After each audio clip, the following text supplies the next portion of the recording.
That's what people do. Well, we're not people. We're aliens.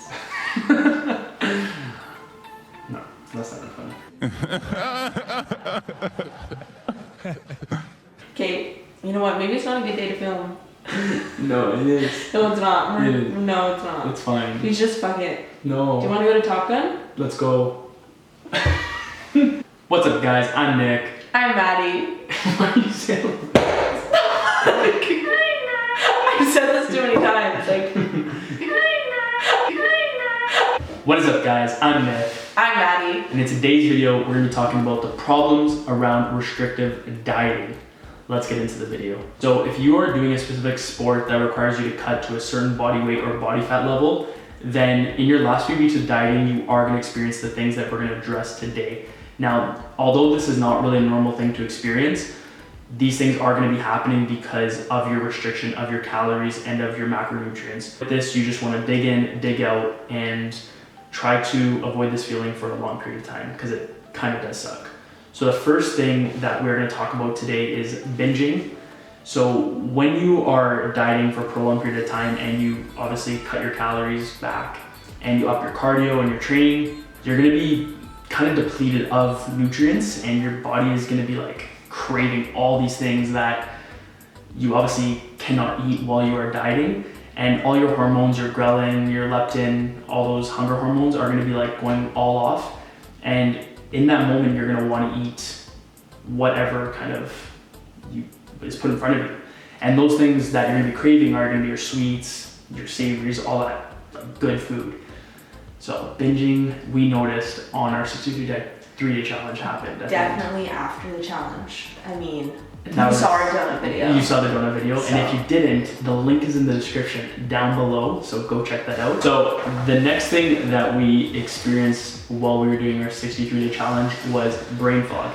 And more or less what this was to us was just more of a delayed reaction to things, where things were said and then we're just like, kind of like, what just happened? We're just like not being all in it. Like we were just like out of it. We were like low energy, depleted, lack of focus, lack of alertness to certain things. Another thing that you experience when you're restrictive dieting is lack of energy to complete your workouts to the fullest of your potential. Lack of energy to get up and start your day was actually a huge one. Definitely getting out of bed. Even in terms of like sleep as a whole, I've noticed that, and Maddie probably experienced this too, was going to bed, we like had problems sleeping because you're just so hungry and you're like deprived of nutrients.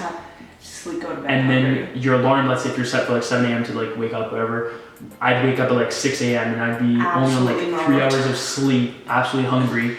And then you would fasted workouts. It would take you like at least an hour or two, like for myself to get out and get out of bed, to go to the gym and get my cardio done. And it would just be like kind of off routine. Like it wasn't all structured and whatnot. And I noticed the obsession with food kicked in where all I'd be thinking about is what is my next meal and how I can avoid eating my meals and postponing them for literally we would postpone our meals. Like we fasted the whole morning and like try to have our meals as late as possible because we didn't want to be like starving at night. It is a thing where people intermittent fast, and we can discuss this in a later video, but you don't want to be doing this all the time. Especially you need breakfast. You need to like fuel yourself for your day. All in all, these things are going to be experienced while you are deep within your diet and your deficit. Or even like not even if you're just like doing a diet. Like just people are restrictive eat without being on a diet or a cut. Yeah, like in general, like that's why we say these things are not good to experience, more or less. But again, like I said in the beginning of the video, for a short period of time, then these things are going to be experienced, but we don't advise that this becomes a norm because it's not fun and it's not healthy in the long run. So definitely not sustainable. The progress that you make can be easily like reversed because of binging, like we previously mentioned. Like people bounce back pretty heavily. Like we've seen it from like not even in ourselves, but also from people around us where they lose like 25-30 pounds on a diet, on a weight loss phase, and then all of a sudden, like within a week or two, they put on X amount of weight back. Plus more. Now, obviously within that week or two, it's not going to be completely body fat, but a lot of it's going to be water, but it's not a nice feeling, and it can really affect your mental state as a whole, and it's not a good time. It's not a good feeling, and that is something obviously myself I've experienced, and Maddi, I'm sure Oh, for sure. at some point has. On that note, we're going to end the video here. Please give this video a thumbs up, subscribe if you haven't, and also go check out our last video, the donut mukbang. We'll see you in the next video. Bang!